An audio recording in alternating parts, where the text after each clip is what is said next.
నమస్కారం అండి. Welcome to Padma's house. ఈరోజు మనం ఆలూ పూరి ప్రిపేర్ చేసుకుందామండి. దానికోసం మిక్సింగ్ బౌల్లో 1 కప్ గోధుమ పిండి తీసుకున్నాము.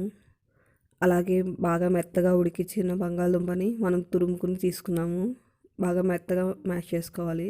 దీంట్లో సాల్ట్ కూడా యాడ్ చేసుకున్నామండి రుచికి సరిపడా. అలాగే ఒక 1/2 టీ స్పూన్ కారము, కొద్దిగా పసుపు యాడ్ చేసుకున్నాము. అలాగే 1/2 టీ స్పూన్ జీలకర్ర, ఒక 1/4 teaspoon garam masala add చేసుకున్నామండి. అలాగే ఒక 1/4 టీ స్పూన్ వాము కూడా యాడ్ చేసుకున్నాం. వాము అనేది ఆప్షనల్ అనమాట. అలాగే కొద్దిగా కొత్తిమీర కూడా యాడ్ చేసుకుందామండి.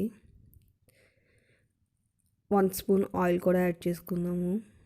ఇప్పుడు వీటన్నిటిని బాగా మిక్స్ చేసుకుందామండి. బంగాళదుంప అనేది చాలా మెత్తగా ఉండాలండి, ఎక్కడ పలుకు అనేది ఉండకూడదు.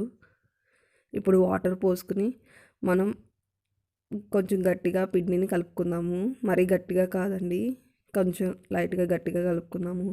స్టవ్ మీద డీప్ ఫ్రైకి సరిపడా ఆయిల్ పెట్టుకుందాము. ఇప్పుడు ఒక 1/2 అవర్ అయిన తర్వాత మనం పిండిని చిన్న చిన్న బాల్స్ కింద చేసుకుందామండి.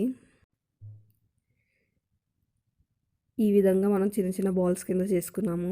ఇప్పుడు మనం పూరీలు ఒత్తుకుందామండి. కొంచెం పొడి పిండిలో అత్తుకుని పూరీలను ఒత్తుకుందాము. మరి పల్చగా ఒత్తుకోకూడదండి, కాస్త మందంగా ఉండాలి.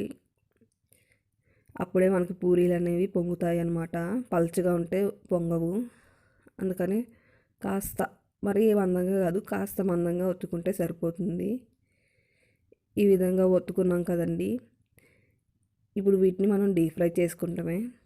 ఆయిల్ వేడైందేమో చూసుకుందాము. చూసారు కదండి, మన స్టవ్ మీద ఆయిల్ ఉంది కదా, దీన్ని బాగా వేడి అవ్వాలండి. నూనె బాగా కాగితేనే మనకి పూరీలు అనేవి పొంగుతాయి. అది నూనె కూడా పీల్చుకోకుండా ఉంటాయి. ఇప్పుడు మనం పూరీలు వేసేసుకుందామండి. ఇలా ఒక్కొక్కటిగా ఫ్రై చేసుకోవాలి.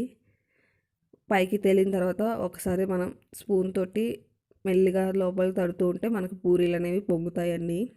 చూస్తారు కదా ఎంత బాగా పొంగాయో. దీన్ని 2 వైపులా ఫ్రై చేసుకుందామండి. అంతే, మన ఆలూ పూరి రెడీ అయిపోయిందండి. మనం ప్లేట్లోకి తీసుకుందాం. ఇదే విధంగా మిగిలినవి కూడా ఫ్రై చేసుకోవాలండి. ఆలూ పూరి రెడీ అయిపోయిందండి. దీన్ని మనం పూరీ కర్రీతో సర్వ్ చేసుకుంటే బాగుంటుందండి. పూరీ కర్రీ రెసిపీ నేను కింద డిస్క్రిప్షన్లో ఇస్తున్నాను, దాన్ని చూడండి. నా వీడియో కనుక నచ్చితే లైక్ చేయండి, షేర్ చేయండి. అలాగే నా ఛానల్ని తప్పకుండా సబ్స్క్రైబ్ చేసుకోండి.